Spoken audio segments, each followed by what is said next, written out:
no tenga miedo, ponlo en el río. En todo lo que tiene que ver las escrituras, en cuanto a la representación y el símbolo de lo que es un río, tiene que ver con la presencia y con el Espíritu Santo. Cada vez que aparece un río es porque Dios está refiriéndose a su presencia o al Espíritu Santo. Dios le dijo, o Jesús le dijo a la samaritana: el que bebiera de esta agua tendrá como una fuente que saltará para vida eterna dentro de sí mismo, y será como un río que fluirá hacia la vida eterna. Dios quiere que nosotros estemos envueltos en el río de Dios, metidos y empapados en su río. Ahora escuche esta parte, dice: no tenga miedo.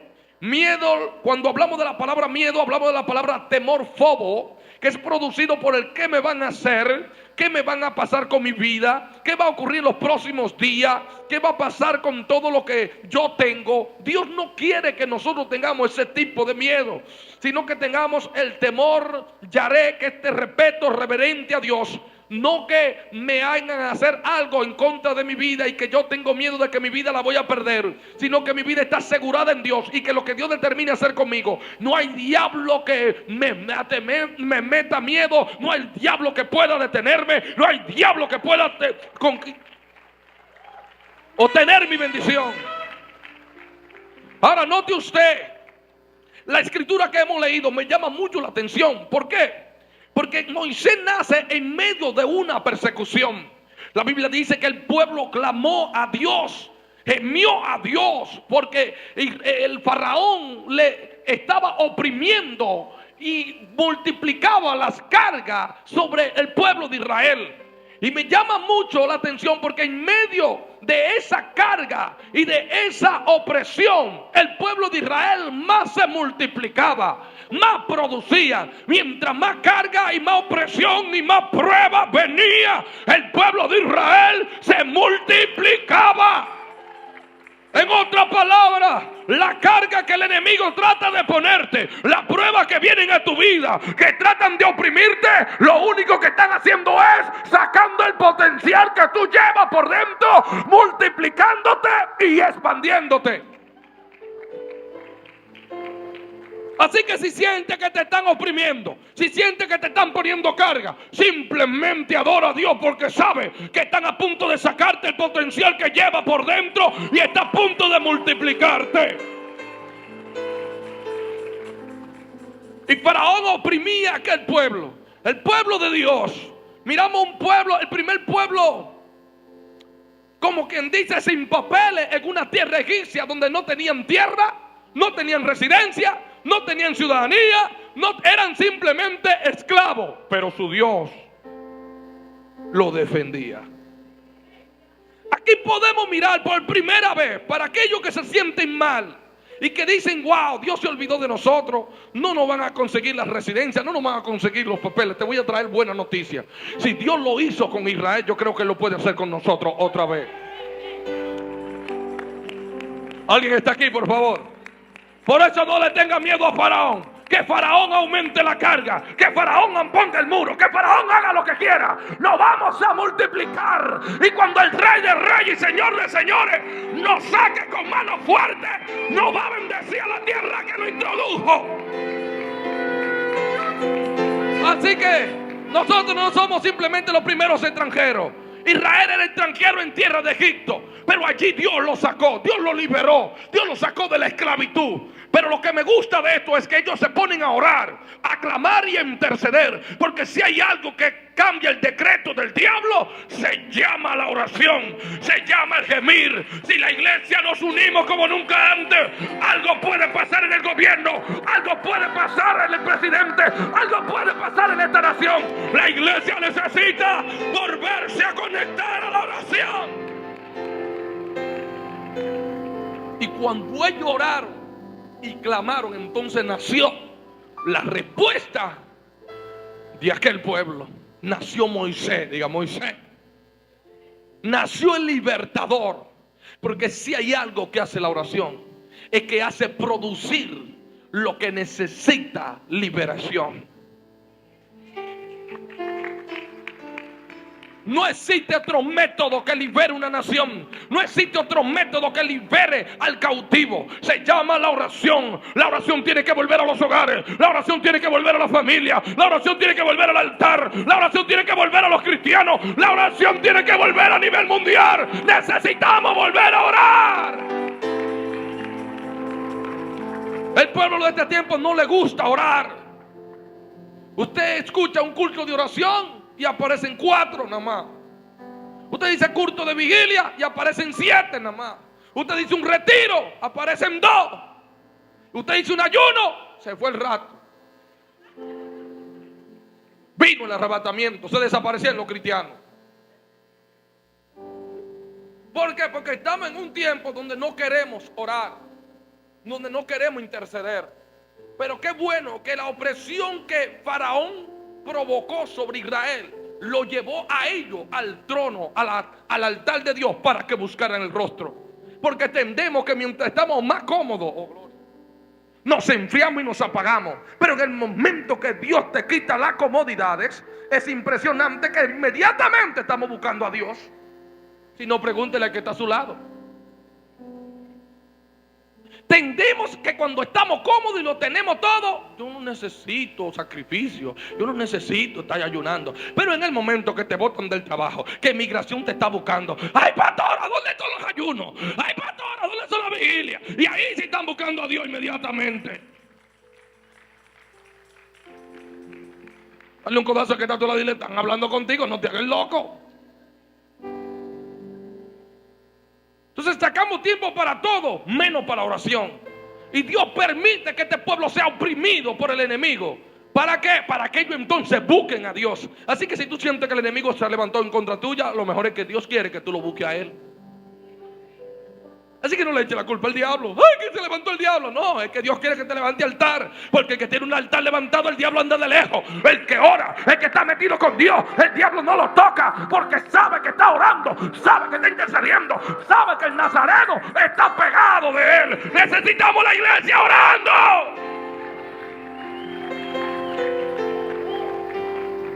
Por eso usted ve cristianos secos como rabos de yuca, secos como una tortilla. No, tú has visto las tortillas que se pasan de cocinada, que se queman casi y se quedan tiesas así. Así hay muchos creyentes. ¿Por qué? Por la falta de oración, por la falta de búsqueda. Entonces cuando Faraón lo oprimió, entonces ellos dijeron, vamos a buscar a Dios, vamos a interceder. Y empezaron a interceder y a orar. Y allí estaban gimiendo. Y dice la Biblia que el gemido de ellos llegó al trono de la gracia, llegó al trono de la gloria, llegó allá arriba. Entonces Dios dijo, tengo que producir un libertador, tengo que producir alguien que me saque a mi pueblo del medio de este desierto y del medio de esta esclavitud. Y es allí donde nace Moisés. Pero Moisés nace en medio de una tragedia más grande, en medio de una amenaza, en medio de una persecución, porque Faraón había decretado que todos los niños varones lo entraran en el río para que se ahogaran y allí murieran todos los niños varones, porque Faraón ya tenía miedo de que Israel se estaba multiplicando y que tarde o temprano él se iba a levantar en contra de Faraón. Pero qué bruto es este hombre, porque las incubadoras eran las mujeres, las que portaban la vida eran las mujeres. ¿Por qué no mató a la mujer? Él se equivocó. ¿Alguien está aquí? Entonces quiso matar a todos los niños y dejó a todas las mujeres.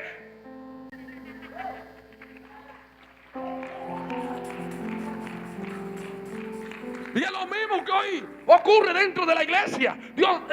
El enemigo está matando el ministerio de los hombres y no aparecen hombres. Por eso es que esto está lleno tanto de mujeres. ¿Por qué? Porque los hombres no están tomando la responsabilidad. Oh, ya se fueron los amén ahí. Necesitamos hombres que vuelvan a activarse en el ministerio. Usted levanta un clamor y las mujeres son las que están guerreando, tirando patadas, greñándose con el diablo. Diablo, quítate de ahí, quita la mano sucia. Y el hombre, eso da pena, da vergüenza.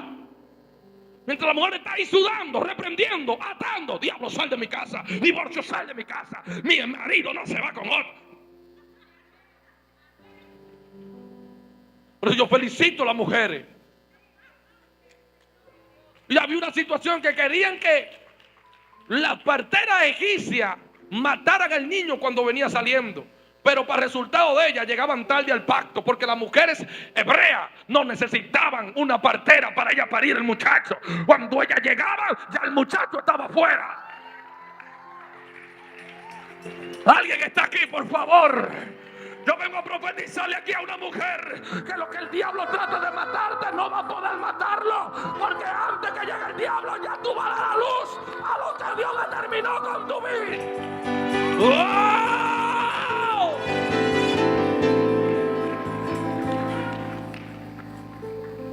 Y llegaban y le preguntaban a Faraón. Faraón preguntaba: ¿qué es lo que está pasando? Que los niños no están. Es que esas mujeres, antes de que nosotros lleguemos, ya ella parga el muchacho y ya lo tienen casi criado. Esos muchachos son mexicanos. Esas mujeres son como la de Guatemala, que tiran 3 y 4 muchachos. Cuando uno mira despertar, Dios mío, ¿cuándo fue? A su nombre. Son tremendas. Si te descuidan un abrir y cerrar de ojos, tienen 4 muchachos. ¿Y qué fue? ¿Y cuándo fue? ¿Y la televisión de la casa? ¿Te la quitaron? ¿Alguien me comprende? Y dice la palabra que en medio de esa persecución nació Moisés. Y comenzaron a matar todos los niños. Y había un grito y había un dolor. Y ella, viendo que el niño era hermoso, dijo: lo voy a esconder. Y lo ocultó por ¿cuántos meses? Haga así conmigo. Otra vez. Lo ocultó porque tenía miedo de que le mataran al muchacho. ¿Cuántos de nosotros estamos ocultando el propósito de Dios en nuestra vida? Y lo llevamos oculto ahí por miedo a la amenaza de un faraón. Este niño representaba el ministerio, representaba el liderazgo que Dios estaba a punto de levantar para exhibirlo y hacer que el diablo soltara al pueblo de Israel. Hay muchos de nosotros que fuimos embarazados de un ministerio poderoso, de un talento, de un llamado, de un don, pero por miedo a Faraón, por miedo al fracaso, por miedo al que dirán, lo estamos escondiendo. ¿Cuántos de nosotros estamos escondiendo el ministerio que Dios puso en nuestras vidas por miedo a lo que diga la gente, por miedo a lo que me pueda pasar? ¿Qué importa lo que pueda pasar? ¿Qué importa lo que diga la gente? Lo importante es que Dios va a hacer con eso. Y le voy a decir algo: mataron casi todos los niños en aquel entonces, pero el de esta mujer no lo pudieron matar porque ella lo escondió. Pero ella tuvo miedo, y viendo que el niño crecía, ya no podía ocultarlo, porque ya los gritos no eran de un bebé, eran casi ya de un hombre que tenía 3 meses. Imagínense cómo estaban los pulmones desarrollados de este niño. Ahora, el milagro más grande es cómo fue que ella lo ocultó por 3 meses y Egipto no se dio cuenta de este niño. Si los niños mayormente gritan más duro que las mujeres, los chillidos son más fuertes que las mujeres. ¿Cómo fue que esta mujer lo ocultó por 3 días, por 3 meses? Y lo tenía oculto allí, por miedo a que le mataran el muchacho, por miedo a que le mataran el propósito. Y allí lo escondió por 3 meses. Yo me imagino el niño en el baño cuando trataba de bañarlo, y el niño ¡no! Y ella tapándole la boca. No grite, muchacho, que si te oyen no pueden venir a matar. No quiero que grite, date tranquilo ahí. ¿Cuántos de nosotros estamos callándole la boca al ministerio que Dios puso en nuestra vida? Dios puso un cántico, y tú sabes que cuando entra al baño el cántico te sale espontáneo, pero cuando llega a la iglesia y te dicen sube al altar para que cante, ¿qué hace? Tengo miedo a fracasar, tengo miedo a que me salga el gallo. Hacían muchos predicadores que tienen un don, un talento de predicar, pero por miedo a fracasar no sacan ese talento. Yo no sé cuánto tiempo tú llevas con ese escondido. Te traigo buena noticia de parte de Dios. Dios va a permitir que el muchacho tú no lo puedas ocultar más. Es tiempo de que lo saque.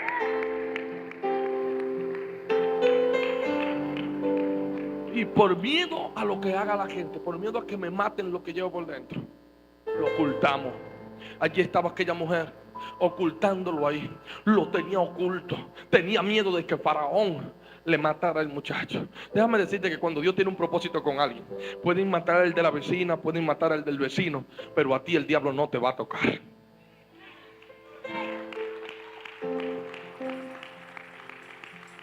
Contigo no va a pasar. Pasó con fulano, pasó con doña Pepa, pero contigo no va a pasar. Así mismo tú tienes que pararte firme. Sí, se divorció fulana, pero mi matrimonio no se cae. Sí, es verdad, el niño de fulano se perdió, pero el mío no se va a perder. El mío es de Dios, el mío está bajo la mano de Dios. Y viendo que no podía ocultarlo, dice la Biblia que buscó brea y buscó unos ingredientes, y por segunda vez una mujer sin un manual y sin dirección de Dios,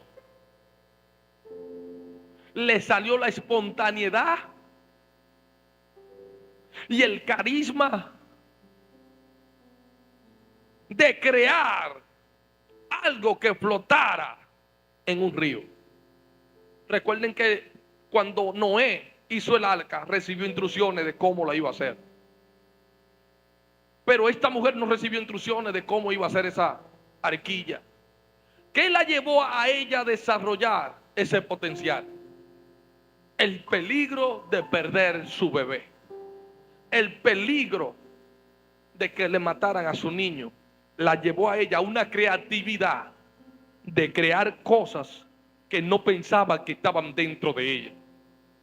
Es en el momento del peligro donde más nos desarrollamos para sacar cosas que están dentro de nosotros que no nos damos cuenta.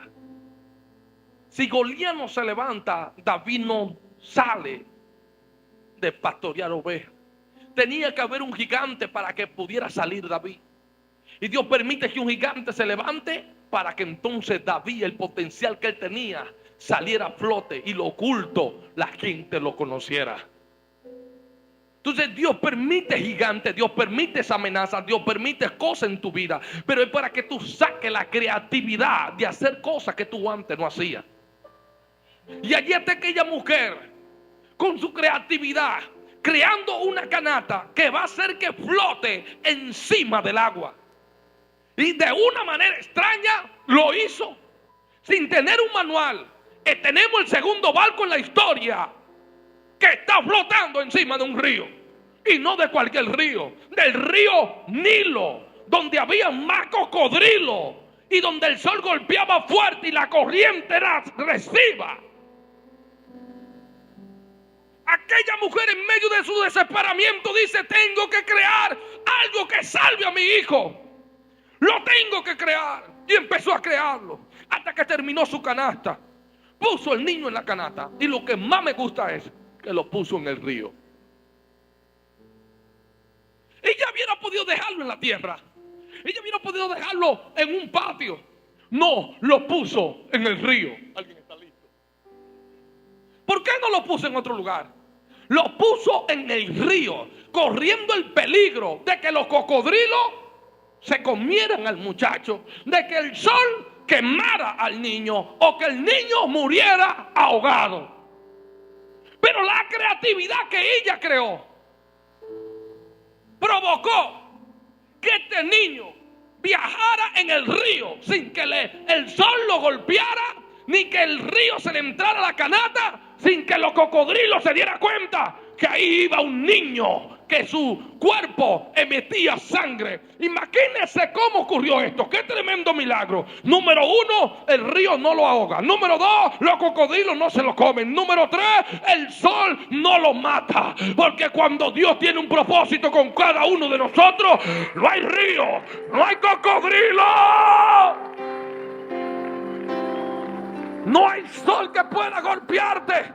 Por eso en esta hora te vengo a decir claro: no permita que las circunstancias de la vida te destanquen y escondan lo que Dios puso en tu vida. Lo que tenemos que hacer fue lo que hizo esta mujer llamada Jocabé, y pongamos el niño en el río. Pon ese ministerio en el río, que ni el cocodrilo, ni la corriente, ni el sol lo va a poder golpear. Esta iglesia Dios la pone en el río.